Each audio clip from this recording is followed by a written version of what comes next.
11h25, programa Difusor Entrevista. Hoje estamos recebendo aqui, com muito prazer, o Dr. Renato de Souza Gomes, e falando sobre, dentre outros assuntos também relacionados à área da cardiologia, vamos falar sobre alimentos que a gente deve ingerir para que a gente tenha uma boa saúde. No geral, doutor Renato.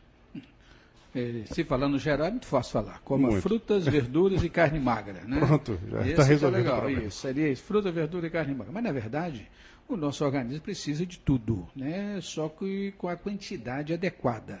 Mesmo a gordura é preciso, as proteínas são necessárias, os açúcares e massas são necessárias, mas isso tudo tem um certo limite e principalmente quando a pessoa já tem alguma doença, alguma patologia, onde se limita a certos tipos de alimentação. Por exemplo, o diabético não pode comer açúcar, tem que evitar as massas, raízes, né? Tem que ser evitado. Por exemplo, quem tem ácido úrico tem que evitar as proteínas, né? Quem tem o colesterol ou o triglicerídeo alto, o colesterol principalmente, tem que evitar as coisas gordurosas. O triglicerídeo tem que evitar doces e massas, são todas dietas um pouco diferenciadas, dependendo se a pessoa tem alguma patologia ou se tem uma tendência genética onde ele já precise começar a se preocupar. Mas se a gente faz assim, generalizar, a alimentação saudável, primeiro, uma coisa importante que as pessoas têm que aprender, mesmo aqueles gordinhos que querem emagrecer, não ficar sem alimentar. Né? O negócio de ficar um dia inteiro sem alimentar-se para emagrecer não funciona. Temos dietas malucas aí. Não, tem dieta de melancia, né? Porque tem vindo na televisão, a pessoa tem mal lá, dieta de uma série de coisas que é bobagem, não é bem assim. O que as pessoas precisam entender é que nós, homens, viemos, né, de nossos ancestrais, né, os Homo sapiens, onde essas pessoas viviam nas florestas e eles dependiam da alimentação da floresta. E nem sempre ele conseguia a alimentação que precisava. Então, com o passar dos anos, os homens antigos, né, nossos ancestrais, passaram a ter a capacidade de armazenar energia, armazenar alimentação, energia de uma maneira geral. Por quê? Porque tinha dia que tinha o que comer, tinha dia que não tinha o que comer. Vivia de caça. Não é igual hoje que você consegue guardar a alimentação e alimentar-se a hora que quer. Naquela época, nos ancestrais, ele não tinha como guardar, né? Não tinha geladeira, né? Não tinha. Então ele tinha que guardar na barriga. E na barriga, só dentro da barriga, não. Ele tinha que comer e transformar aquela alimentação em uma coisa que ele pudesse guardar por muito tempo. Então transformava aquilo em gorduras. Que a gente sabe que a gordura é o elemento que mais tem energia, mais quilograma, a gordura. Então, o nosso organismo foi, com o passar dos anos, se adaptando, acostumando-se a comer até um pouco mais na hora que tinha a comida e guardar aquilo, aí daí as barriguinhas, gordurinhas, para você utilizar-se quando não tinha alimentação, que não é o caso de hoje. Por isso, você hoje vai, não, vamos parar de comer para emagrecer. Não adianta muito não, porque o seu organismo, com esse tempo todo, ele já acostumou-se. Quando falta a comida, ele diminui o seu metabolismo. Então, naquela época também, quando não tinha comida, o próprio organismo gastava menos. Eu chamo de diminuir o metabolismo. Hoje também, eu quero emagrecer, parei de comer o dia inteiro sem comer. O organismo para de gastar, diminui o seu metabolismo. Então, não adianta. A pessoa tem que se alimentar, o que ele está acostumado, em torno de 3, 4 refeições diárias, só que quando quer emagrecer, vai usar a refeição adequada a ela, né? Evitar aquelas coisas onde tenha muita energia, muito quilocaloria. Dentre essas está a gordura, o açúcar, doces de uma maneira geral e massas. Então, a pessoa quer emagrecer, não é deixar de comer menos e aquilo que pode associar a isso a prática de um exercício que é bom para a saúde e ajuda a perder peso e energia. O senhor falou a respeito do Homo sapiens, o homem da caverna. Isso. Ou das cavernas, né? Ele vivia da caça e da coleta de alimentos. Exatamente. Mais precisamente da caça, ou seja, a dieta da proteína. Mais proteína. E vivia muito? Se alimentando só de proteína? Na verdade eles não viviam muito porque eles eram caçados. Os predadores. Os caçados, eram as doenças que não tinham como se livrar disso. Todo o risco inerente a ele. O Homo sapiens, os homens antigos, quando eles viviam muito, 30 anos de idade, né? Não passavam disso. Até pouco, na Idade Média, um homem de 50 anos era idoso, né? Hoje um homem cinquentão igual eu está menino ainda. Cinquentão, né? Você está bem para 50. Pois é, a Idade Média é época em que surgiram muitas doenças, né? Isso, Então dizimava a população. Exatamente. E graças à evolução da medicina, nós que somos médicos, a gente fica realmente entusiasmado com a evolução de diagnóstico e de mecanismo de tratamento para as pessoas. Hoje, realmente, a gente tem uma gama de medicamentos e a mudança é muito rápida, né? Eu me formei, vou fazer 40 anos de formado este ano. E o que eu aprendi na faculdade na época, e olha que eu era uma pessoa estudiosa, sempre gostei de estudar, não se aplica quase nada mais na medicina de hoje, né? Em termos de diagnóstico, em termos de tratamento, mudou-se muito mesmo. Tem participação por telefone, 11h31, alô, bom dia. Bom dia. Quem fala? É a Ângela. Fica à vontade, Ângela. Doutor Renato, bom dia. Bom dia, Ângela. Aqui, eu gostaria de saber do senhor se adoçante, nos dois aspectos, adoçante, com o uso de muitos anos, a gente for usando, dizem que dá câncer. Uhum. E outro, se usar muito adoçante, no caso, exemplo, 4 gotinhas, aí a gente coloca muito para adoçar. Sei. Se aí não vale, não é mais, é tão calórico quanto o açúcar, se eu usar muita quantidade de adoçante cada vez que eu for usar. Uhum. Obrigada. Tá, vou te falar. Existiu uma teoria sobre realmente o aparecimento de câncer, principalmente no uso do adoçante, o ciclamato, se usado excessivamente. Hoje nada prova isso. Né? Não existe essa teoria, caiu por terra. Pede-se que não se use um valor exagerado em torno de 40 gotas dia, que é bastante, né? Mas não se sabe, não se tem notícia, nada comprovou que nenhum deles, tanto o ciclamato, como o aspartame, como a frutose, nenhum deles está provado que é cancerígeno. Então pode-se usar com garantia, não existe nenhuma coisa que te proíba disso. É claro que realmente não tem necessidade de você usar. Você vai usar um cafezinho, mais do que 5 gotas, não precisa. Se você botar 10 gotas, vai ficar um melado, né? Fica até ruim. Doutor Não Renato. existe, mas como média, sim, vamos botar 40 gotas disso. É uma quantidade muito razoável. Doutor Renato, Oi. tinha uma velha teoria aí que o excesso... Só agradecer a participação da Ângela. lógico. Ângela, obrigado pela participação e pela audiência. O pessoal questionava, até hoje eu ouço, usar muito o adoçante, até em grande quantidade na hora de colocar o cafezinho, ou usar às vezes 5 vezes ao dia, o pessoal vai tomando muito, gera problema cardíaco. Zero chance, absolutamente. Não tem nada a ver. Tem nada a ver. O adoçante, repito, não tem nada que se fala contra. Ou apareceu uma certa época essa história de ele ser pré-cancerígeno, que não foi provado, pelo contrário, estudou-se até hoje, não tem nada sobre isso. E que se pede realmente que não se abuse muito. Como é uma substância que não é natural, que use com uma certa moderação. Mas não tem nada contra. E aquelas pessoas, ou que querem fazer regime, ou precisam de usar o adoçante por causa, por exemplo, do diabetes, pode usar com tranquilidade.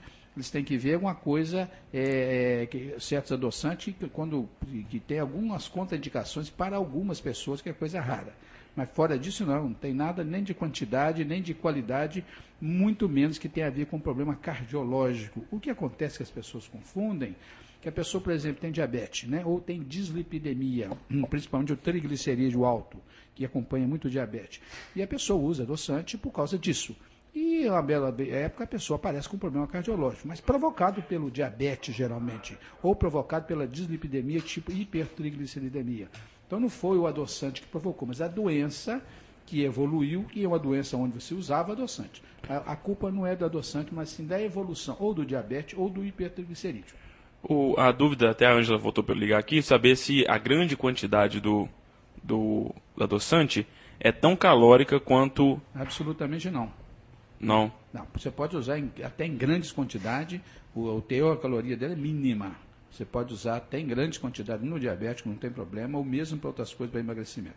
Então, esse volume aí, o que tem de quilocaloria numa gotinha daquela é mínima. Então, não tem problema não, pode usar sem problema. O que se tem que olhar é quando você vai comprar alguma coisa que se fala zero açúcar, ou tem que olhar se é zero mesmo. A pessoa tem que diferenciar o light do diet, né? O light tem menos gordura, menos açúcar e tal.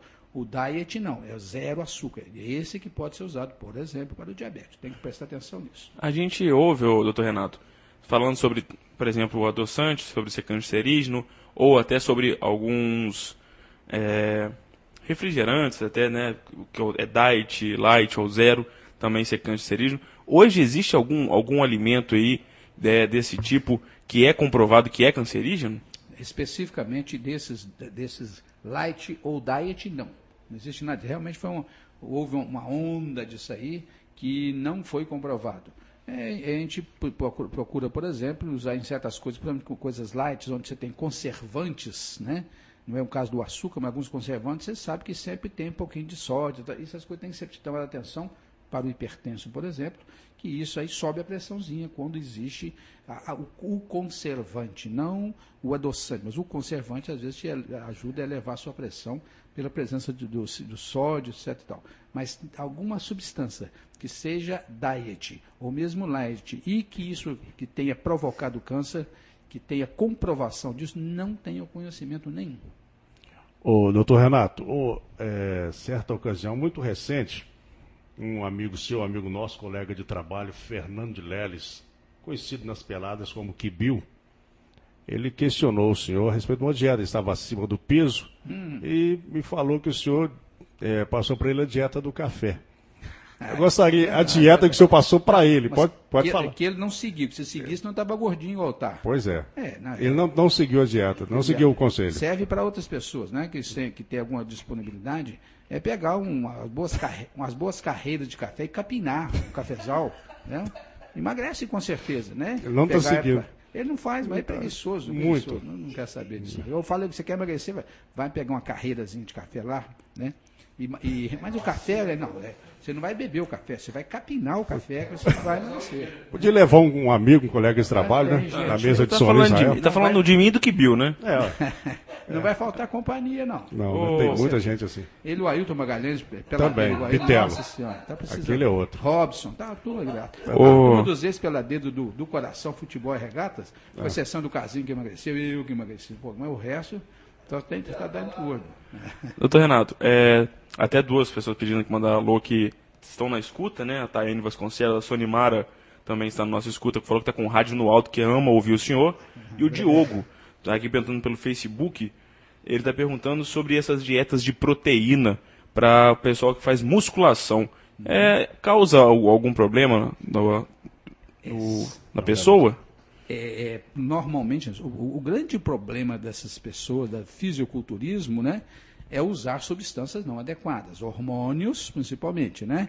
O uso da proteína em si não tem problema não, exceto se, por exemplo, ele tem problema de gota, ácido úrico. Aí ele vai ter problema, que é proteína, gota, ácido úrico vem da proteína.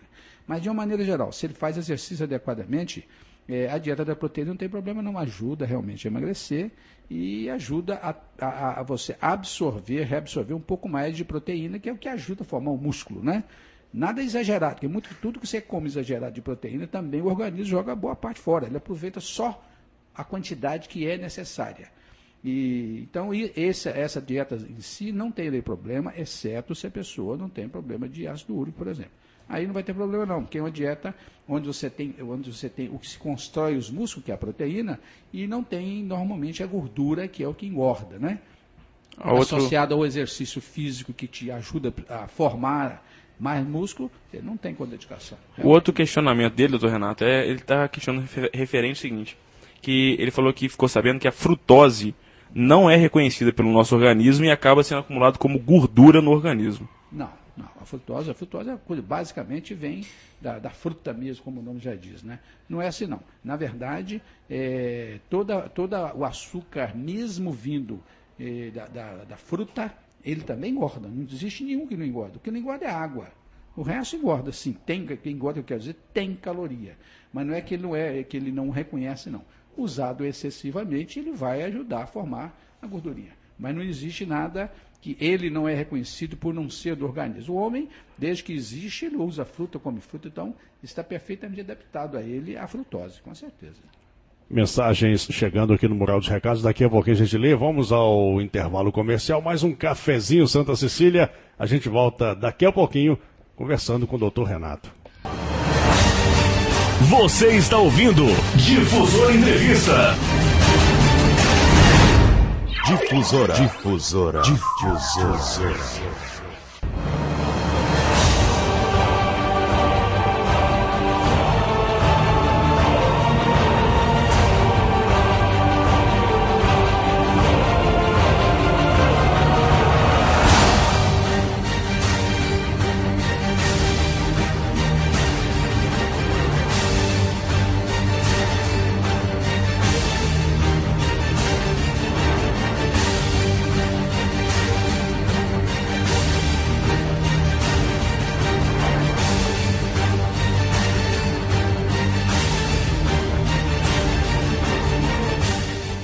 Faltando 14 minutos para o meio-dia, programa Difusora Entrevista, Vídeo Cidade Rede Minas, todo mundo confia.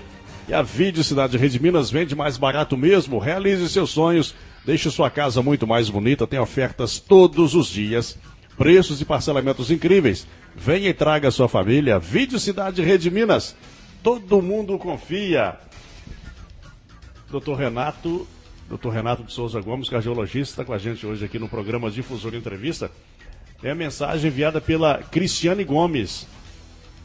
Bom dia, amado Roberto, Israel, doutor Renato. Gostaria de saber a realidade sobre anestesias. Eu não sou hipertensa, mas fiz 2 cirurgias ortopédicas e 3 obstétricas. E em todas, a minha pressão subiu muito.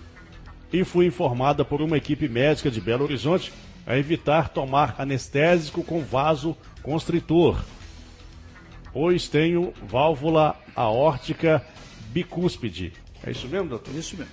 Nome técnico. Quando vou ao dentista e peço o anestésico sem vasoconstritor, alguns me questionam e dizem que isso não existe. Mas se tomo, a minha pressão chega a 20. A quem devo seguir? Obrigado, Cristiane Gomes. Tudo bem, Cristiane. Primeiro, a válvula aórtica bicúspide. Nós temos 4 válvulas basicamente dentro do coração, né? A válvula mitral, que liga o ventrículo esquerdo ao átrio esquerdo, a válvula tricúspide, que liga o ventrículo direito ao átrio direito, a válvula pulmonar, que sai do ventrículo direito e vai para o pulmão, e a válvula aórtica, que sai do ventrículo esquerdo, que é o nosso principal órgão bombeador e que leva o sangue para o corpo inteiro. Ele tem uma válvula cuja função é evitar que o sangue, de uma vez jogado para frente, ele não volte. A válvula se abre e depois se fecha para o sangue não voltar. Existe um defeito relativo, uma fórmula. Normalmente essa válvula aórtica, ela tem 3 cúspides, 3 beiradinhas, ela abre em 3 partes diferentes, né? Mas a pessoa pode nascer não com 3, mas com 2 cúspides, tá? Aí ela chama bicúspide. E normalmente ela funciona bem a vida inteira sem dar problema nenhum. Mas ela é um pouco mais propensa a desenvolver calcificação, a desenvolver processo mixomatoso, a provocar ou fechamento excessivo, que a gente chama de estenose, ou dificuldade de retenção, que a gente chama de insuficiência. A gente vê isso muito bem através do eco-doppler cardiograma, a gente vê isso com precisão. Então, a pessoa que tem a válvula aórtica bicúspide, ela tem uma tendência maior a desenvolver certos problemas. Por exemplo, quando a pessoa, na válvula aórtica, na verdade, tem problema de febre reumática, onde a válvula fica muito apertada, com estenose, ou aberta, insuficiência, o sangue passa nessa região com mais velocidade. E essa maior velocidade induz a calcificação dessas válvulas com mais frequência, ou induz a presença de germes nela, que a gente chama de endocardite bacteriana, que é um local onde qualquer germe que entra dentro do corpo tem mais facilidade de se fixar nessa válvula, ou doente, ou nela mesmo bicúspide. Então essas válvulas, quando a criança já nasce com isso e se descobre, a pessoa costuma ter um pouquinho mais de cuidado com ela. Se vai avaliando a vida inteira e a ausculta dela e a avaliação pelo eco-doppler não altera, não tem problema nenhum para a criança. Mas se a criança, alguns colegas, alguns pediatras, propõem, nesses casos, que quando a pessoa tem que mexer com alguma coisa que tem infecção, por exemplo, extração de dente, infecção urinária, mais importante, eles costumam fazer uma prevenção para evitar que essa válvula se infeccione e depois dê problema. A prevenção hoje é muito fácil, é o uso de um antibiótico, amoxicilina, 1 grama, 1 hora antes de se mexer com esse elemento infeccioso, para evitar esta infecção nela, para evitar que a válvula aórtica venha a trazer problema futuro, que é muito mais comum com ela do que na válvula tricúspide. Quanto ao uso dos anestésicos, quando a pessoa tem alguma contraindicação, quando a anestesia é local, existe alguma contraindicação, a gente costuma pedir que não faça o uso do anestésico com adrenalina ou derivados simpático-miméticos. Por quê? Por exemplo, a pessoa que é hipertensa, mesmo tendo um coraçãozinho normal, quando se aplica a anestesia com adrenalina, e a adrenalina faz com que a anestesia seja mais potente e dure mais tempo. Para o anestesista é bom, ele pode trabalhar com mais tranquilidade, mas com certeza ela induz aumento da pressão arterial e induz aumento de arritmia cardíaca, ou mesmo alteração nas coronárias quando a pessoa já tem problema. Então, se a pessoa existe um risco cirúrgico grau 2 para frente, ou seja, a pessoa já tem um probleminha de saúde e tem que tomar anestesia local com uma quantidade maior, a gente pede, o cardiologista pede, que se evite o uso de anestésico com adrenalina ou outro derivado simpático mimético que não seja adrenalina, por causa desses problemas, de problema de coronária, problema de arritmia cardíaca e problema de hipertensão arterial. Então, o final da resposta é que realmente os anestésicos com adrenalina ou derivados interferem sim na pressão, interferem sim também no coração e tem que ser evitado quando há uma necessidade, quanto à patologia que a pessoa tem. E de acordo com que tipo de cirurgia que ela vai fazer, tem que se tomar certos cuidados. Essa anestesia, por exemplo, é muito comum também quando vai tomar anestesia local para fazer cirurgia de vista. Por exemplo, catarata, hoje se faz muito com anestesia local. E geralmente são pessoas idosas. Então a gente tem que avaliar se a pessoa não tem problema de coronária, não tem problema de arritmia, não tem problema de hipertensão, ou algum problema valvular. Nestes casos, a gente pede que se evite o anestésico com adrenalina ou derivados. A anestesia... Mas o risco cirúrgico também para saber essas informações. Isso, né? Isso é com a cardiologista, fazer um risco cirúrgico para poder indicar isto ou não. Quando a pessoa não tem nada, tudo bem, pode usar. Mas quando tem, é bom evitar, porque se for uma pessoa idosa, por exemplo, pode provocar arritmia, pode provocar taquicardia, pode provocar alteração de coronária, de hipertensão. Então, é importante que se evite quando necessário. Bem, embora a gente saiba que o anestesista adora usar o anestésico com adrenalina ou derivados, que realmente o sangramento é menor, o tempo de anestesia é maior. Mas tem certos casos que há contraindicação e é bom fazer. A gente cansa de ver a pessoa ir ao dentista e passar mal. Por exemplo, não sabia que ele pertence, usa adrenalina, a pressão sobe na hora. Claro que tem um fator emocional junto, mas sobe na hora. Então, nesses casos, se tem alguma dúvida, o cardiologista tem que avaliar e fazer o risco cirúrgico. Faltando 7 minutos para o meio-dia, hoje o doutor Renato conversando com a gente aqui. Doutor Renato, há pessoas que fazem uso de batata e clara de ovos numa dieta aí para aumentar a massa muscular. Há quanto tempo a pessoa pode fazer isso? Eu já até assisti uma artista que fez isso para sair na escola de samba. Então, quer dizer, acredito que não seja por um período muito longo. Isso aí, não existe uma coisa muito científica para isso não, né? Porque você vê, a batata tem muito o quê? É amido, né? É açúcar, basicamente. Só que a batata doce é um açúcar melhor para a saúde do que a batata normal. Então já sabe-se hoje que ela deve ser usada em melhor condição. E a clara de ovo que tirou o colesterol dela que fica na gema, né? Fica a proteína, né? Então, na verdade, todos os dois vão ajudar sim. Eu não concordo que isso dê resultado maravilhoso, não, sabe? Se a pessoa quer ganhar mais músculo, tem outras maneiras de fazer isso, que é através diretamente do exercício e uma alimentação, no caso, mais proteinizada. Não acredito que dê tanto resultado tão perto, porque chega a época de calor, a época de coisas como é que chama, de carnaval, eles inventam um punhado de coisa para botar o corpo em dia. E não existe milagre nenhum para fazer isso tão rapidamente, exceto a pessoa fazer uma dieta adequada e um exercício adequado. Então isso aí ela tem razão de ser relativamente, porque o açúcar da batata doce, o amido, é menos complicado do que é melhor para a saúde do que o amido da batata inglesa normal.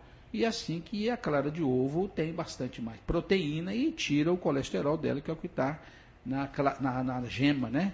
Então tem uma coisa a ver, mas sem milagre. Né? Milagre, meu filho. Pois é, tem tudo no seu tempo.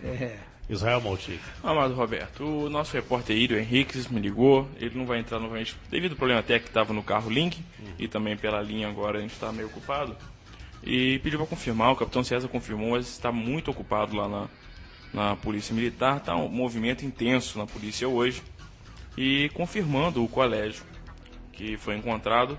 Foi no colégio Caique, foi encontrado uma menina, 15 anos de idade, e dentro da mochila um revólver calibre 38 desmuniciado, sem munição, sem balas, né? Vamos falar assim, sem munição. Será que ela levou essa arma para intimidar alguma coleguinha? Será? Ou será que estava escondendo para alguém?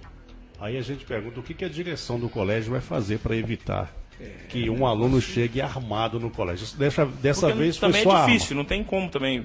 Daqui a pouco vai ter que instalar detector de metal. Então assim, a gente não culpa a direção, mas que tem que ter alguma tem que haver um estudo para que resolva esses problemas. Tem que ter uma providência rápida. Eu falo não só para a direção do colégio, mas para o poder. Então, eu volto poder a dizer, executivo, poder legislativo. Eu volto a dizer isso aqui. Eu já falei algumas vezes, eu vou falar mais uma outra vez. Não tem como somente a diretora do colégio resolver esse problema. Pois é. Esse é um problema que tem que ser resolvido junto com a comunidade e também com as pessoas que fazem parte da segurança do município, com a justiça na sua totalidade. Não tem como ela sozinha resolver essa questão. Sabemos disso, mas pelo menos o primeiro passo tem que ser dado por ela. Doutor Renato. A gente acha que um caso igual esse, mulher de 15 anos de idade, alguma coisa ela quer demonstrar.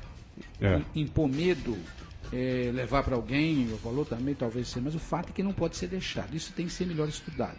Como melhor estudado? Tem que ver aí a atuação do pessoal da infância e da juventude, que tem que ver essa criança, onde estava, como conseguiu, por que conseguiu, o que você queria com isso. Tem que ser conversado. Que a partir daí você pode estar conseguindo informações para evitar outros casos, que absolutamente não é normal, nem na Baixada Fluminense, muito menos em São João da Boa, no Caique, que por sinal eu tenho muito carinho. Não sei se vocês sabem, o Caique, basicamente eu trouxe para São João na época de vereador, que o professor Murílio, que era o ministro. Murílio Ringel era o ministro, e é meu amigo pessoal, meu cliente, e o meu irmão, que era o responsável pelos Caiques do Brasil. Então nós trouxemos o último Caique do Brasil. É uma excelente estrutura, né, doutor? Certeza, não pode deixar estagnar. É a maior estrutura de São João de colégio, não é? Exatamente. É o maior daqui de São João de colégio. Eu tenho muito carinho para aquele lá e gostaria que realmente fosse muito bem cuidado. Né? A gente fica triste quando ouve uma notícia dessa. Com certeza. Muito triste. Agora temos uma pergunta de um ouvinte. A Terezinha Luiz ligou para a gente saber os alimentos que devem ser evitados e os alimentos que são... como é que fala? São os melhores alimentos para serem consumidos no caso da osteoporose. A osteoporose é uma patologia que acomete principalmente as mulheres após a menopausa, embora acometa os homens também, onde falta-se a presença de cálcio nos ossos, não só pela falta de fixação do cálcio, como pela perda do cálcio de acordo com a idade. E a perda do cálcio, os ossos ficam fracos, não ficam assim igual um biscoitinho de polvilho. E com isso eles fraturam à toa. Às vezes a pessoa gira a perna, quebra e cai. Acha que caiu e quebrou a perna, às vezes ela já quebrou antes de cair. É fratura patológica. Então é muito importante que, principalmente as mulheres, mas os homens também, olhem essa sua estrutura óssea, se ela não está com osteoporose ou osteopenia, que é uma coisa um pouquinho menor do que isso. E a causa disso, então, como eu disse, é a falta de cálcio nos ossos. E você, para ter cálcio nos ossos, algumas coisas são importantes. A caminhada, uma caminhadazinha para o pequeno, que seja 15 minutinhos pela manhã, ou à tardinha, fora do sol e fora do morro, é importante para você absorver, fixar o cálcio no organismo. Então, a primeira coisa é a caminhada. Segunda coisa, a alimentação. A alimentação tem que ter cálcio. A primeira coisa que a gente lembra é leite e derivados do leite, né?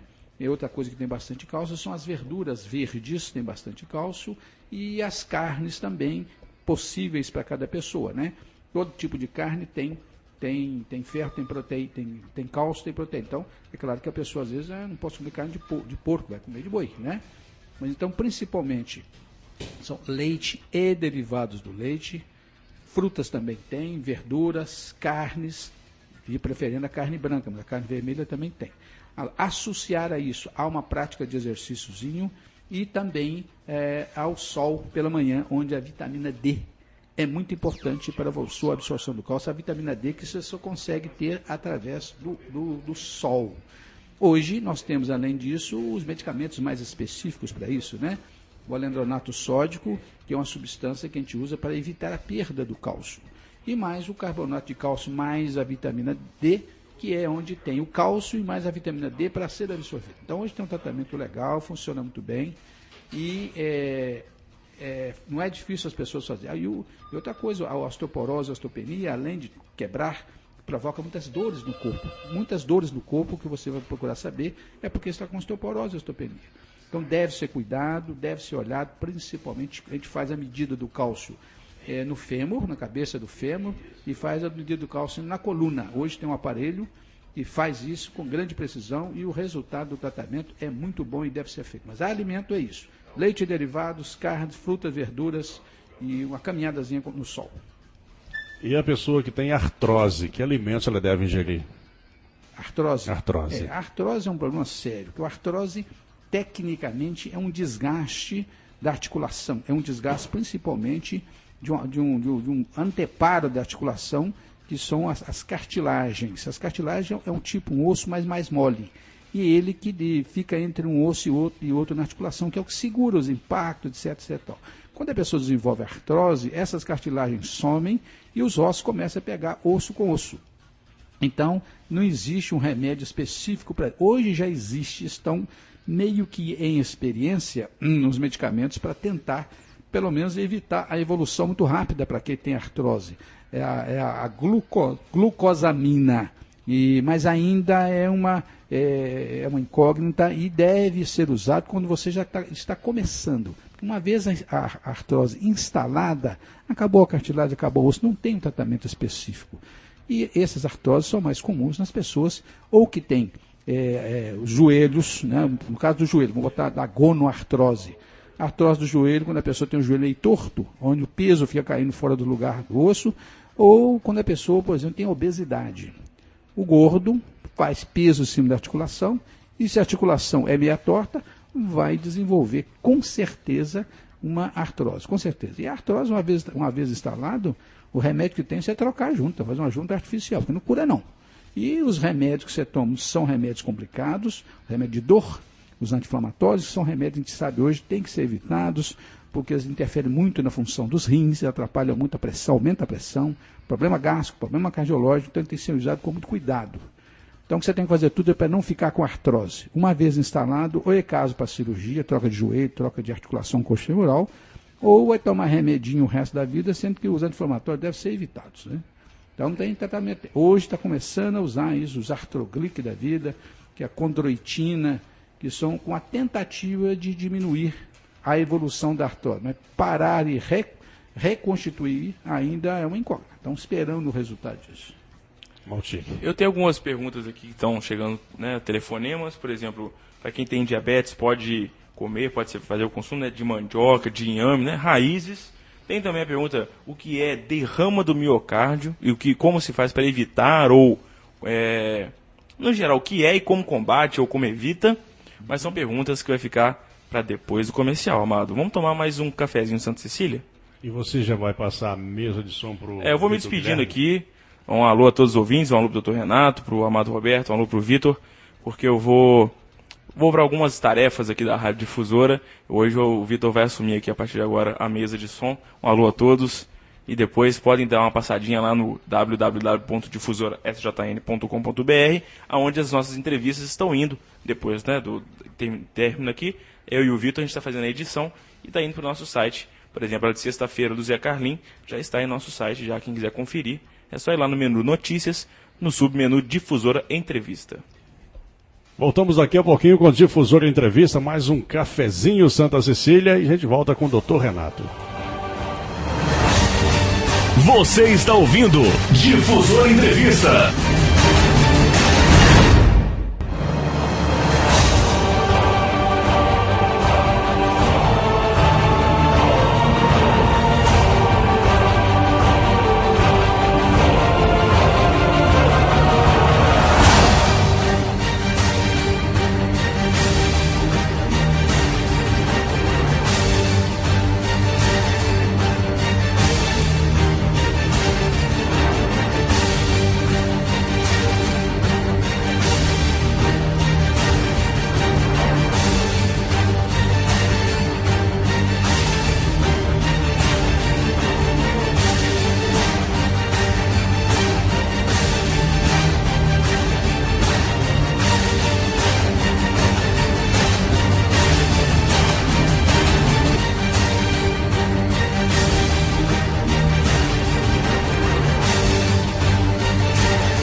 Fone, o Fernando de Leles, é o 2, tá?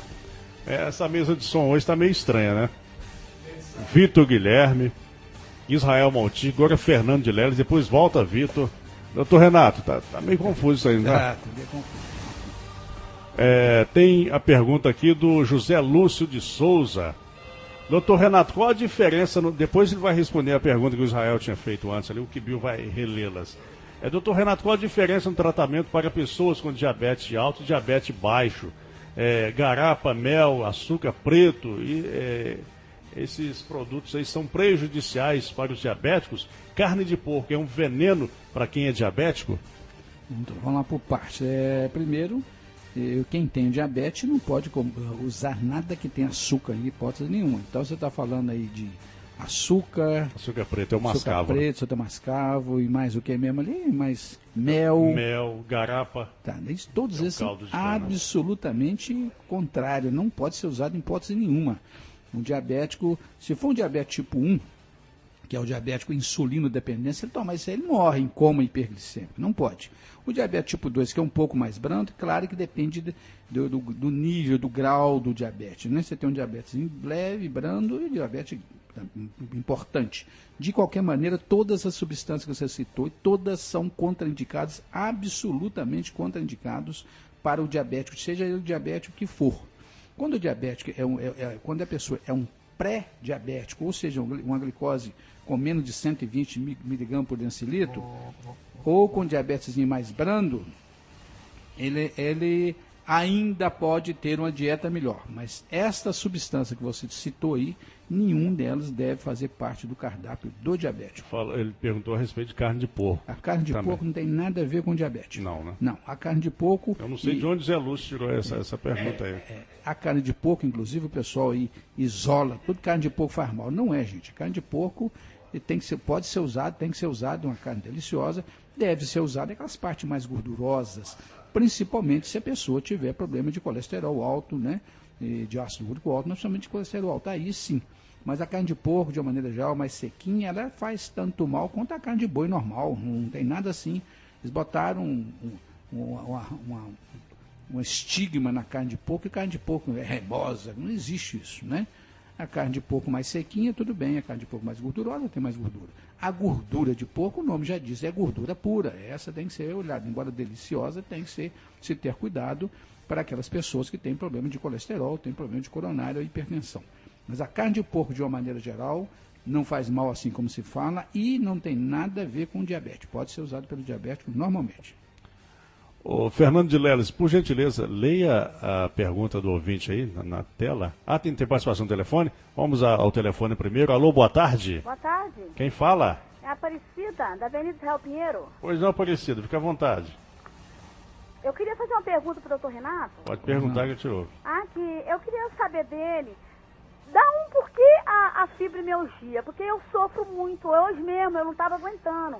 E vem da cabeça aos pés, parece que vem dentro do peito. Os médicos disseram que não é nos ossos, eu achei que era no osso, ele falou que é no nervo.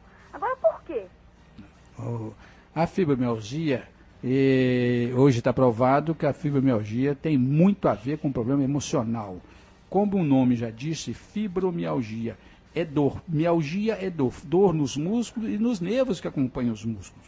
Então, a pessoa, por problema emocional, a pessoa, consequentemente, fica muito tensa, ansiosa, e essa tensão leva a pessoa a sentir dor no corpo inteiro, né? Não é num lugar só, não são nos ossos só.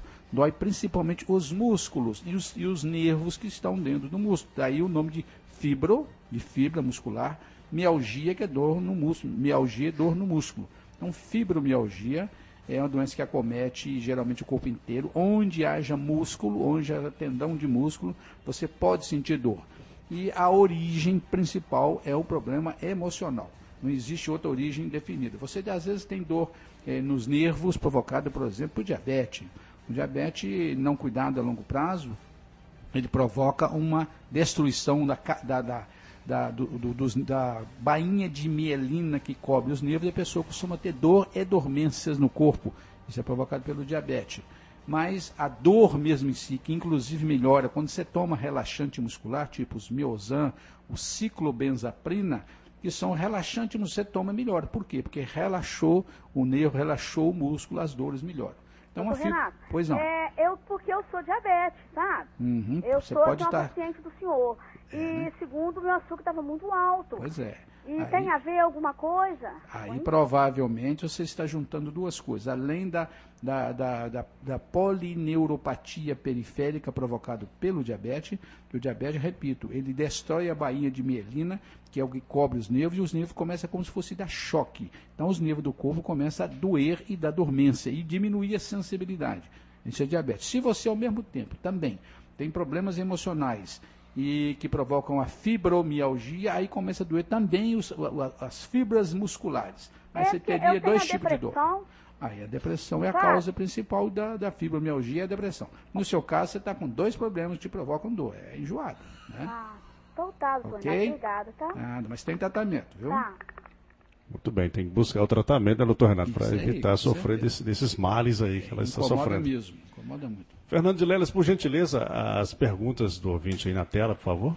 Ô, Amado, bom dia, doutor. Boa tarde. Já é boa tarde, já é meio-dia, meio-dia e 17.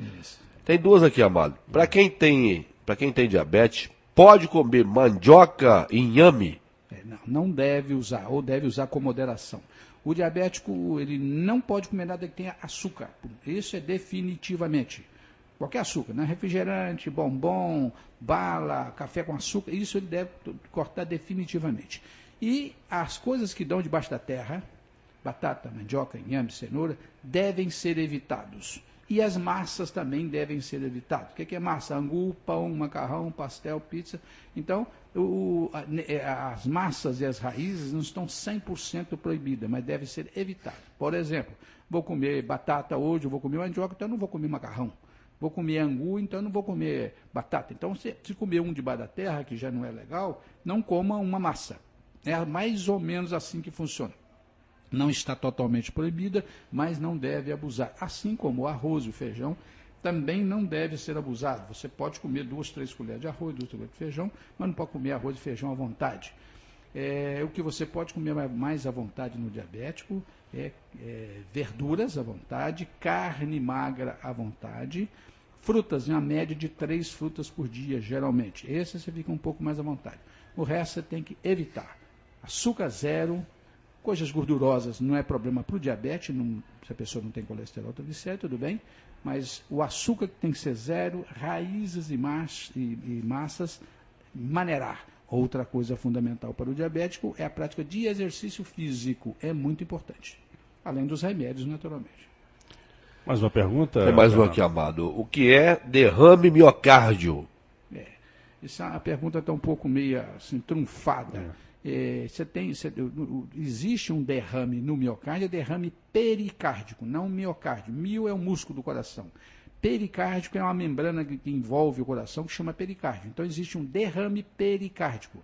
Entre o pericárdio, que envolve o coração, e o coração, existe uma pequena quantidade de líquido, existe uma cápsula que envolve, uma pequena quantidade, onde o coração desliza dentro daquilo ali. Né? Ele vai batendo, vai deslizando, batendo, deslizando. Se essa quantidade de líquido, por uma série de razões, aumentar, você tem um aumento do líquido pericárdico, então chama derrame pericárdico.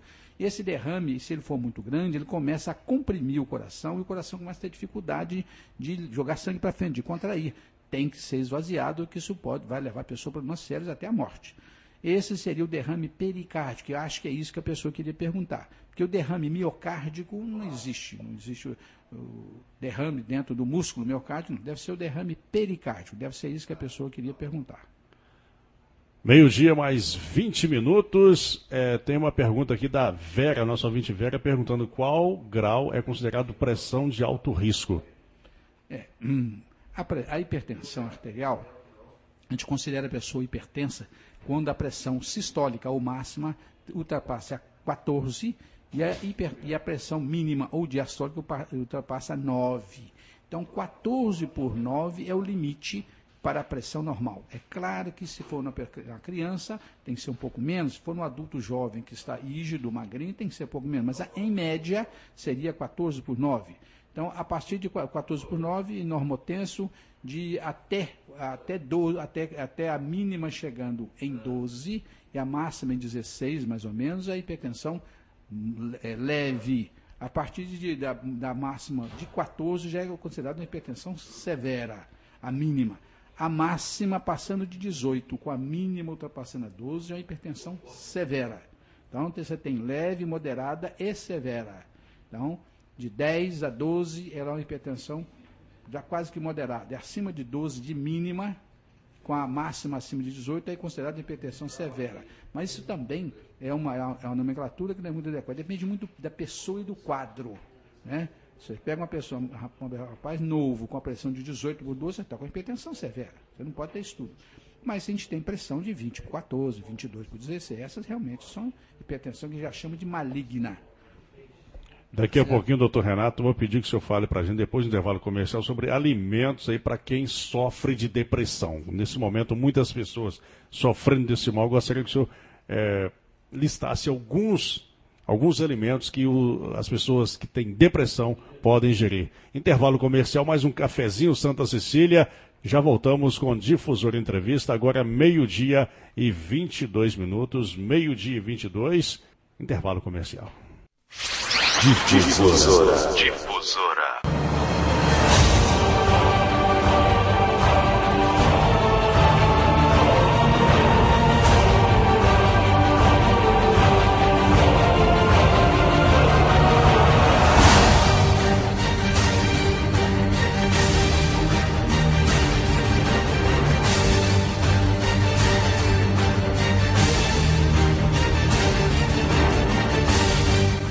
Meio-dia e 26 minutos, programa Difusora Entrevista. A gente volta com Írio Henriques, tem mais informações. Alô, Írio. Amado Roberto, muito boa tarde agora para os ouvintes que vão chegando. Para quem já estava com a gente desde cedo, né? Já ouviu algumas informações. Nós vamos aqui só retificar algumas informações. Com relação, Amado Roberto, à ocorrência relacionada ao Colégio Caique, onde uma menina foi encontrada em sua mochila um revólver. Eu queria relatar aqui algumas informações. De acordo com a polícia, o capitão César nos informando que essa menina, ela não tem 15 anos, ela tem 11 anos de idade, não é 15, é 11 anos, confirmado aí, tá? E como que eles descobriram que essa menina estava com uma arma dentro da mochila? As coleguinhas informaram a diretora, informaram lá a direção da escola que a tal garota estava com uma arma dentro da mochila. Evidentemente ela deve ter mostrado, não é, Amado, para as coleguinhas, né? Então essas coleguinhas informaram a diretora e a diretora então acionou a polícia militar. E a polícia foi até a escola imediatamente e foi até essa garota e com autorização da diretora, da vice-diretora, eles então fizeram aí uma busca na sua mochila. E de fato encontraram a arma, um revólver, segundo informações aqui da polícia, calibre 38 e estava sem munição. Menos mal, né? Estava sem munição. Estava dentro da mochila dessa garota. A garota tem 11 anos. E aí, imediatamente, foi chamado aí os responsáveis por essa garota. Segundo informações da escola, ela é novata no colégio. E então, daí para frente, os responsáveis aí, os pais, vão juntamente com a polícia, com o conselho tutelar, enfim, tomar as providências cabíveis. Então, realmente é um fato muito lamentável. Você colocou muito bem aí mais cedo, a diretora do colégio, é praticamente impossível, né, adivinhar, não tem como resolver a situação sozinha, né, Amado Roberto? Realmente não. E o mais importante de tudo foi essas coleguinhas ter levado essa informação também, porque a escola, aliás, nenhuma escola do município não tem detector de metais aí nas suas entradas. É uma coisa que pode até se pensar aí, já que estamos caminhando, infelizmente, para esse caminho aí, já não é surpresa mais esses acontecimentos, não é, Amado? Eu até conversei com a polícia militar, eles disseram o seguinte, parece que estão imitando o que acontece nos grandes centros. uma coisa curiosa, que coisa boa ninguém imita, né? Mas essas coisas assim, infelizmente, o que não falta é imitadores. Bom, amado Roberto, esse é o esclarecimento aqui com relação a esse fato que ocorreu hoje lá no CAIC, tá certo? Então já foi esclarecido aí e agora é com a Justiça. Eu queria também, amado, só esclarecer com relação ao acidente que aconteceu no sábado, lá pertinho de Passos da Pátria, indo para Juiz de Fora, na MG 267. Então nós conversamos aí, inclusive com o pessoal também do SAMU, que atenderam aí as vítimas do acidente. O que aconteceu, na verdade, foi o seguinte: um veículo, no sábado à noite, um veículo estava vindo de Juiz de Fora com dois ocupantes da cidade de Bicas. E, inclusive, segundo a polícia, esses dois ocupantes desse veículo já têm diversas passagens pela Polícia Militar em Bicas. Esses dois ocupantes teriam tentado fazer uma ultrapassagem de um ônibus, momento em que não conseguiram, e aí atingiram em cheio um outro veículo que ia de São João Nepomuceno para Juiz de Fora. Então foi uma batida muito forte. Os dois ocupantes desse veículo, que é um Gol branco, morreram na hora e, lamentavelmente, uma família que estava no outro veículo, que inclusive nós tivemos a informação aqui através do SAMU, que eles estavam em São João Nepomuceno, passaram aqui pelas cidades vizinhas, em Bicas, estavam retornando para Juiz de Fora. E olha o acontecimento, amado Roberto. O casal mora em Juiz de Fora e uma garotinha de 10 anos estava com os tios. Os tios pediram ao casal que se pudesse dar um passeio com essa menina, então vieram para essa região aqui, de São João Nepomuceno, Bicas, passando por aqui. Então vieram a passeio com a autorização dos pais, que ficaram em Juiz de Fora. E aí aconteceu esse acidente. Então morreu aí o tio, a tia e a menina de 10 anos. O motorista estava em estado grave até ontem. Hoje eu não tive informações, mas o motorista desse carro, que também é da família, estava em estado grave. Os outros 3 ocupantes, que é o tio, a tia, um homem, uma mulher e uma menina de 10 anos, também tiveram óbito, vieram a óbito ali na hora. Foi uma tragédia, meu amigo amado Roberto, realmente uma batida muito forte. O pessoal que estava no ônibus relatou aí, o pessoal do SAMU muito comovido, né, também passando essa informação. Então, só retificando aqui, que mais cedo nós falamos aí, então foram 5 óbitos, 2 jovens de Bicas que vinha de Juiz de Fora para cá e uma família que retornava para Juiz de Fora. O veículo foi fazer a ultrapassagem, o Gol, que estavam os 2 ocupantes. É uma ultrapassagem perigosa, acabou nesse acidente, a tragédia, 5 pessoas morreram. É isso aí, amado Roberto, lamentavelmente, esse tipo de informação é muito triste. Estamos aí passando já com precisão dos amigos aqui da Rádio Difusora. No mais, meu amigo, nós vamos acompanhando aqui, tem muita coisa para ser desvendada aqui em São Nepomuceno. Estamos aguardando aí a Polícia Civil nos dar um parecer com relação aos mandados de prisão, naquele caso da máquina retroescavadeira do município de São João Nepomuceno, e também mais algumas informações da Polícia Militar, que está aí para fazer a prisão do rapaz da caminhonete que esteve envolvido em tiros ontem, lá no bairro Santa Rita, trocando tiros com a polícia. Amado Roberto, alguma pergunta, meu amigo? Não, a gente só lamenta isso tudo que aconteceu. Igual você falou, igual você relatou, 2 rapazes que já tinham passagem pela polícia cometendo essa barbaridade aí na rodovia 267. É triste, né? Matando uma família. É realmente uma situação difícil. Realmente a polícia mesmo lá de Bicas, conversamos aí com o policial com o sobrenome lá de Machado, e ele nos informou que esses 2 rapazes aí já são assim, já tem ficha mesmo, uma ficha extensa, já tinha, né, uma ficha extensa na Polícia Militar lá de Bicas. Eles acreditam que boa coisa eles não estavam fazendo aí, e aí, infelizmente, né, acabou fazendo uma ultrapassagem muito perigosa e atingiu um veículo que estava passeando, uma família que estava passeando, ou seja, acabou com a família, eles perderam a vida e tiraram a vida de mais uma família. Lamentável. Amado Roberto, total irresponsabilidade na estrada aconteceu nessa tragédia. Ok, Iro, um abraço para você, obrigado pelas informações.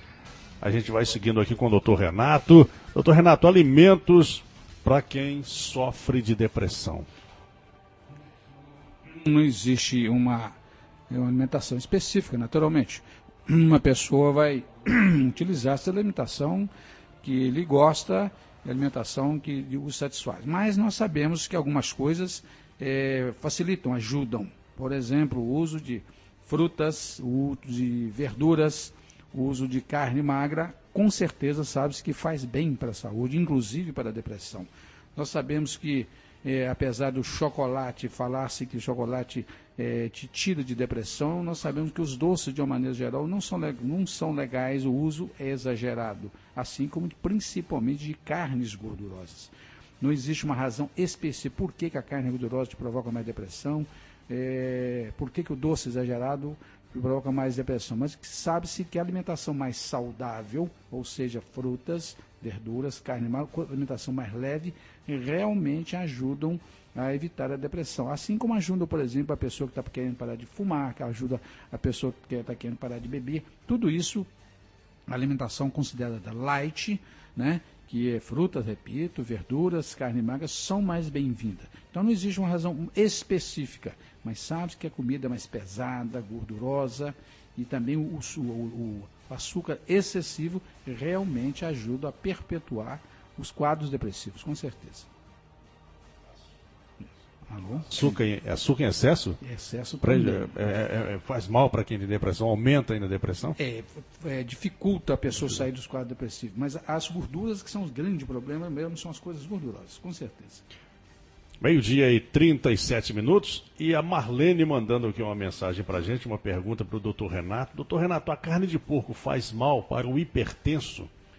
A carne de porco em si não, o problema é se a carne de porco tem sal, né? O problema mais é o sal da carne de porco ou a gordura da carne de porco. Se for uma carne de porco, um lombinho direitinho, sem gordura excessiva, não tem problema não.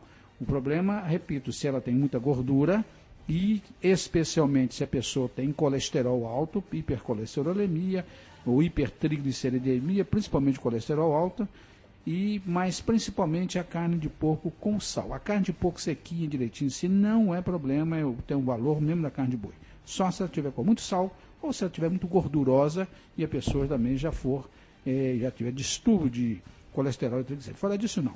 Não vamos execrar a carne de porco e não tem razão para isso. Olha, experimente o fantástico sabonete Pelicano. O sabonete Pelicano é um produto que combate as manchas, assaduras, ferimentos, rugas, espinhas e coceiras em geral. Também é excelente para a limpeza de pele e seborreia. Use a partir de hoje o famoso sabonete Pelicano e comprove seus resultados. Você encontra o sabonete Pelicano em São João, Nepomuceno, somente na Drogaria Magistral. Drogaria Magistral aqui no edifício número 1. Tem participação por telefone. Alô, boa tarde. Boa tarde. Quem fala? É a Crístia Bispo. Pois não, Crístia, fique à vontade. Eu gostaria de perguntar ao doutor Renato o seguinte: eu tenho 2 filhos com hipertensão severa e foi descoberto que eles estão com retinopatia hipertensiva, entendeu? Problema na visão. E então eu gostaria de saber com qual frequência que eu devo levar ele ao oftalmologista e qual a consequência dessa retinopatia, porque o grau dele está o grau 2, está... como se diz, esqueci, sem ser leve, moderada. Sim. Qual que é a patologia que você falou? Eu não entendi. Oi? Qual que é a patologia que ele tem na vista? Qual que é a doença? Não, ele tem problema renal e tem hipertensão. Tá, tudo bem, entendi. E eu gostaria de saber sobre a retinopatia hipertensiva que foi descoberta na visão dele. Tá. Normalmente é o seguinte, pelo que você está falando, ele tem insuficiência renal. E uma das principais causas secundárias de hipertensão é a insuficiência renal. A insuficiência renal leva ao aumento da ureia, da creatinina, retenção de sódio, potássio, e isso provoca uma hipertensão secundária. Que nós temos a hipertensão primária, que não existe uma causa específica só. Tem vários fatores, dentre eles genético, obesidade, etc. Nesse caso, você está falando, é hipertensão secundária à insuficiência renal. A alteração da vista é provocado pela hipertensão. Qualquer hipertenso leva a você ter uma retinopatia hipertensiva, inclusive o hipertenso provocado pela insuficiência renal. E essa retinopatia hipertensiva são alterações nos vasos da retina, onde esses vasos costumam ter hemorragia, esses vasos costumam ter estreitamentos, uma série de alterações que a gente chama de retinopatia hipertensiva. Ô, doutor Renato, desculpa. O caso deles não é insuficiência renal, eles têm acidose tubular renal. Tudo bem. É outro tipo de patologia onde há uma disfunção renal, por você falou, pela acidose que provoca isso. E sempre nesses casos, a alteração que você tem na vista é provocado por, geralmente, hipertensão secundária a isso. Na sua acidose tubular renal que você está falando, né? Não é a mesma causa que faz a acidose, é a mesma causa que faz a alteração na retina. Normalmente, você tem acidose tubular renal, que leva uma certa alteração, inclusive a hipertensão, que também, por sua vez, leva a alteração na retina pela hipertensão. E qual que é o risco dessa retinopatia nas crianças? A retinopatia, se ela desenvolver, ela pode ter rupturas de vasos, né, provocar hemorragia na retina, e alteração também nos vasos da retina, que pode levar a pessoa a ter problema de vista, até de cegueira no futuro. Né? Tá certo? Porque pelas alterações que há nos vasos. Os vasos, uma vez com essa alteração, eles podem se romper e podem obstruir, entupir, ao invés de romper, eles podem entupir, e eles desenvolvem uma musculatura neles, eles ficam mais finos, mas com as paredes mais grossas. E isso provoca dificuldade de circulação na retina, que, se não cuidado adequadamente, pode trazer alteração da visão até definitiva no futuro. Então, eu que agradeço, doutor Renato. Muito obrigado. Obrigado pela participação, Cristian Bispo, obrigado pela audiência. Doutor Renato, um dos grandes males também que atormentam grande parte da humanidade é com relação à ansiedade. Muitas pessoas ansiosas, elas sofrem muito com esse problema. E tem algum alimento que dá para diminuir essa ansiedade, esse grau de ansiedade, para que essas pessoas vivam melhor? Nenhum alimento específico, mas algumas coisas, como te falei, as verduras de uma maneira geral, as frutas de uma maneira geral, especialmente algum tipo de fruta, como o maracujá, por exemplo, né, já sabidamente tem um efeito tranquilizante. Não o fruto, mas a folha do maracujá, porque a gente sabe que é mais tranquilizante que as outras. Então, certas substâncias que te provocam, tem umas até já usadas comercialmente, que te provocam, melhora o seu fator emocional e naturalmente vai te melhorar. Mas é um tratamento... não é o tratamento convencional, né? Mas a fruta em si, que você usa no dia a dia, todas elas te auxiliariam na parte emocional, todas. Mas especificamente o maracujá, o que se mais ouve falar é o maracujá, mais especificamente a folha do maracujá. Mas a alimentação mais leve, a alimentação balanceada, uma mais leve, ou seja, frutas, verduras, com certeza te ajuda no fator emocional. O uso de alimentação pesada, muita carne, gordura, feijoada, claro que isso não faz bem para o emocional de ninguém. Mas não existe especificamente exceto, por exemplo, o maracujá, que já é famoso. Mas é a alimentação à base de frutas, de uma maneira geral, e verduras, faz bem para o fator emocional, sem especificar uma ou outra só. Mas todas elas fazem bem, sem exceção. Olha, chegou, e você pode buscar, pode encontrar lá na Drogaria e Farmácia de Manipulação Oswaldo Cruz, o novo Shake Diet Whey. É produto desenvolvido para redução de peso por substituição parcial das refeições. Podem ser substituídas até 2 refeições por dia, rendimento de 14 porções, fonte de fibras, vitaminas e minerais. A Drogaria e Farmácia de Manipulação Oswaldo Cruz fica na rua Dr. Péricles de Mendonça, número 120. Telefone 3261-3383. Lembrando que essa informação não tem a intenção de substituir cuidados médicos, diagnósticos ou prescrições. Farmácia de Manipulação e Drogaria Oswaldo Cruz, Rua Dr. Péricles de Mendonça, 120, telefone 3261-3383. Vamos agradecendo o doutor Renato de Souza Gomes, participou com a gente aqui, respondendo as perguntas, as muitas perguntas dos ouvintes. Doutor Renato, Unimed, doutor Renato, garrafinha da Unimed aqui com água para untar a garganta. Isso, para te alimentar e te hidratar. Hidratar, né? O tempo todo, né? Afinal, a Unimed te traz a saúde, não é isso? Isso é importante demais, isso. A Unimed está aí em São João, a gente gosta de ter orgulho de dizer, nós fizemos reunião de AGE essa semana, a Unimed terminou com muito bem o ano de 2013, com sobras para os usuários, para os cooperados, melhor dizendo. Nós temos uma consulta majoritária, né? Na região toda ninguém paga como a Unimed, nós pagamos R$70 uma consulta. E, na verdade, como nós dissemos outra vez, nós estamos muito bem. Entre todas as cooperativas do Brasil, a Unimed ficou, isso é apresentado pela Agência Nacional de Saúde, o órgão oficial. Ficou na Zona da Mata em primeiro lugar, ficou em Minas Gerais em segundo lugar, ficou no Brasil em quarto lugar de todas as Unimedes, contando aí Unimed, Juiz de Fora, Belo Horizonte, Paulista, que realmente nós tivemos a nota máxima de avaliação, então isso nos enche muito de orgulho e dá tranquilidade para aqueles que quiserem utilizar do nosso sistema, pode ficarem bem tranquilos, podem entrar para a Unimed e ficar lá que vocês vão ser bem atendidos, com certeza. E o consultório do doutor Renato aqui em São João de Nepomuceno fica onde? É o Sedcor, né? Isso, é a Sedcor, onde nós temos a clínica de ultrassom, de ecocardiografia, nosso consultório particular, né? Rua Comendador Francisco Ferreira, 46, e pertinho da Prefeitura do Centro Cultural. Estamos lá à disposição para quem quiser conversar sobre mais alguma coisa ou se consultar com a gente. Lembrando que o doutor Renato, ele não é apenas médico cardiologista, é um médico, está sempre fazendo cursos, se capacitando cada vez mais, doutor, e entende em outras áreas também, seu com certeza, a gente gosta realmente de estar sempre bem atualizado, e agora o mês de maio, nós inclusive vamos fazer algumas coisas, nós vamos para a Europa, nós vamos à Alemanha, à Áustria e à Hungria, alguns congressos, trazer coisa nova, dar uma passeada também, mas trazer coisas novas para nós e para o sistema Unimed.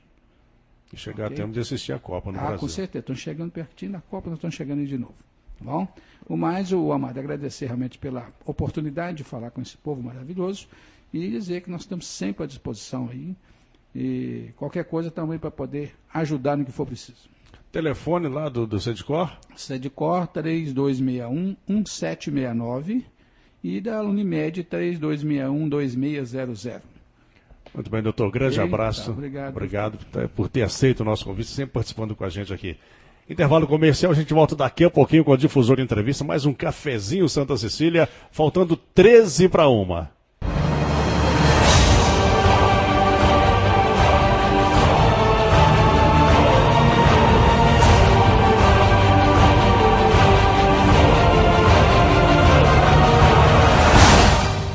Muito bem, programa Difusora Entrevista, faltando 8 minutos para 1, Procon registra 850 queixas contra o setor de telefonia fixa só nesse ano em Minas.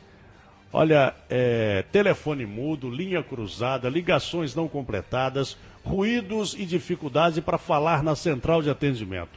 Esses problemas característicos das telefonias fixas estão cada dia mais comuns para o consumidor brasileiro. Isaura Ferreira enfrenta transtornos com a operadora há pelo menos 3 meses. De acordo com ela, seu telefone fixo fica mudo constantemente. Além disso, ela não consegue fazer ligações por conta de linhas cruzadas e ruídos. O problema começou com uma chuva em 20 de janeiro e desde então tento resolvê-lo, mas não consigo, lembra Isaura, que afirma que vários técnicos já foram à sua casa, mas nenhum deles conseguiu solucionar o transtorno. Um joga o problema para o outro e solução mesmo ninguém oferece. Não consigo fazer ligações, estou pagando por um serviço que não recebo, afirma a Isaura. E segundo ela, vários consumidores que moram no mesmo prédio dela já registraram a reclamação no Serviço de Atendimento ao Consumidor, o SAC da empresa, e também na Agência Nacional de Telecomunicação, a Anatel, que é responsável por regulamentar o serviço, mas nada foi feito até o momento. Em Minas Gerais, o número de reclamações contra o setor está aumentando a cada dia. De acordo com o Procon Assembleia, de 1º de janeiro até a última quarta-feira foram registradas 850 reclamações contra a telefonia fixa, o que representa 10,79% do total de queixas registradas no órgão. Em outubro, em todo o ano passado, melhor dizendo, no ano de 2013, o órgão recebeu 2.767 reclamações contra o setor, o que corresponde a 8,25% do total de reclamações. A telefonia fixa foi a quarta a receber o maior número de queixas, atrás da telefonia móvel, cartão de crédito e eletrodomésticos eletroeletrônicos. E entre as reclamações, 260 se referem à cobrança indevida, 142 a serviços não concluídos, como entrega, instalação não cumprimento da oferta, fornecimento parcial, serviço não solicitado, e 53 se referem a vício de qualidade, que engloba telefone mudo, linha cruzada, entre outros aspectos. Faltando 5:1, Vitor Guilherme tem mais notícia pra gente aí? Tem sim, Amado Roberto. Olha só, lançado o novo lote de moedas para a Copa. Vamos ouvir aqui a reportagem com a repórter Sig. Banco Central lança novo lote de moedas comemorativas para a Copa do Mundo no Brasil. São 9 modelos de moedas complementares, uma delas de ouro, 2 de prata e 6 de cuproníquel, um metal de cobre e níquel que é bastante resistente. A moeda de ouro faz alusão à taça da Copa do Mundo e ao momento do gol. Já os modelos em prata prestam homenagens ao mascote oficial do campeonato, o Tatu Fuleco, e às 12 cidades-sede. As moedas de cuproníquel fazem parte da série intitulada Jogadas do Futebol. Com a nova tiragem, o Banco Central atingiu a quantidade máxima autorizada pelo Conselho Monetário Nacional para a Copa do Mundo. Siga Eichmeier, agência Rádio 2 de Notícias. Ô, Vitor Guilherme, mataram o Pelé na CNN. A CNN, importante empresa aí de telecomunicação. Uma empresa séria, respeitada, séria, né? E você assiste a matéria, a notícia na CNN e você acredita, mas dessa vez eles vacilaram feio. Disseram que o Pelé morreu. É verdade. CNN pede desculpas por notícia falsa da morte de Pelé. Vamos aqui à reportagem com Greg Fernandes. Greg Fernandes é o primo do nosso amigo Manjo. Ah, é de primo Rochedo, dele? né? A voz é bem parecida, né? Abraço pra você, Manjo. Manjo aí no bairro Chacrinha, em Rochedo. Greg Fernandes. Vamos ouvir o primo dele, então. CNN pede desculpas por notícia falsa de morte de Pelé. A rede divulgou no Twitter um comunicado que assustou os fãs de futebol. O programa New Day, da emissora norte-americana, publicou no microblog a seguinte manchete: ex-jogador brasileiro Pelé morre aos 74 anos. Além de errar feio, os jornalistas ainda deram uma mancada na idade, já que Pelé vai completar 74 anos só em outubro. Após manifestação dos seguidores da CNN na rede social, o post foi deletado e o programa pediu desculpas pelo erro. Um outro tweet foi publicado mais tarde, afirmando que a CNN entrou em contato com a assessoria de Pelé e que o rei está vivo e muito bem de saúde. Greg Fernandes, agência Rádio 2 de Notícias. Faltando 3 minutos para 1, olha, Juiz de Fora tem 1.800 vagas para deficiente. E apenas 26% das 2.435 vagas destinadas a pessoas com deficiência estão ocupadas em Juiz de Fora, conforme dados do Ministério do Trabalho e Emprego no município, baseado no Cadastro Geral de Empregados e Desempregados do CAGED, referente a dezembro do ano passado. Essas vagas são provenientes de 133 empresas com matriz na cidade, cadastradas até a data, que possuem mais de 100 funcionários em seu quadro e, por isso, precisam cumprir a Lei 8.213, que garante cotas de 2% a 5% para pessoas com deficiência ou em reabilitação.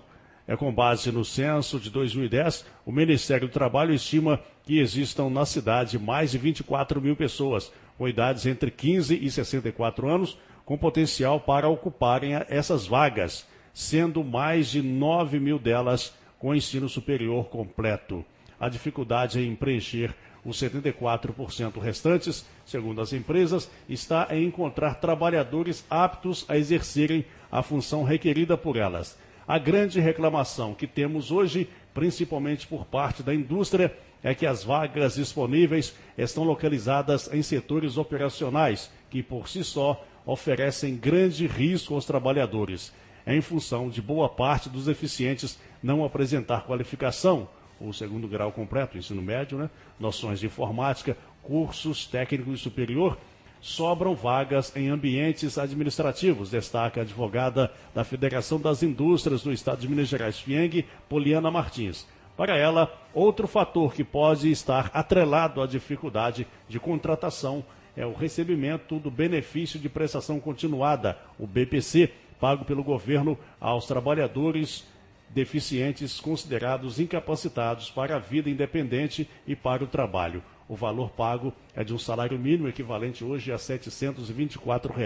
Para receber o benefício, porém, a pessoa deve ser componente de família com renda mensal per capita inferior a 1/4 do salário mínimo.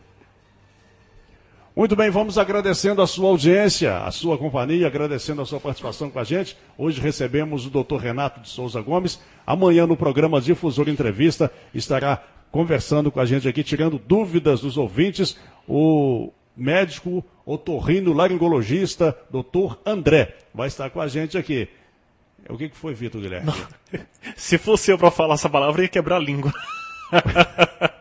Repete aí, por favor. Otorrinolaringologista. É um médico, é um profissional que cuida de garganta, nariz e ouvido. Então, se você tem na família alguém com algum desses problemas ou com esses problemas, ouça o nosso programa de amanhã. Ele vai estar falando sobre isso e falando sobre aquelas doenças de outono e inverno que a gente deve evitar, o frio chegando. Então, o que você deve fazer para evitar essas doenças? Amanhã o doutor André estará aqui respondendo a essas perguntas a partir das 11 horas no nosso Difusor Entrevista. Vitor Guilherme, boa tarde para você e bom programa também. Obrigado. Boa tarde, amado. Boa tarde, ouvintes. Eu continuo por aqui até as 4 horas, agora com o nosso Show da Tarde. Mas antes tem a primeira parte do Show da Tarde, para a gente poder recordar aquelas que já foram sucesso. É bom demais, né, amado? Aquelas que já foram sucesso, aquelas que deixaram muita saudade, de volta aqui na nossa programação, da 1 às 2, com o túnel do tempo dentro do Show da Tarde. Só isso? Bem. É isso aí, eu volto logo mais no Rancho Fundo. Eu e o Caboclo no Rancho Fundo a partir das 8 da noite, logo depois da Voz do Brasil. Grande abraço, obrigado pela excelente audiência. Até logo. Um abraço a todos e eu volto daqui a pouquinho.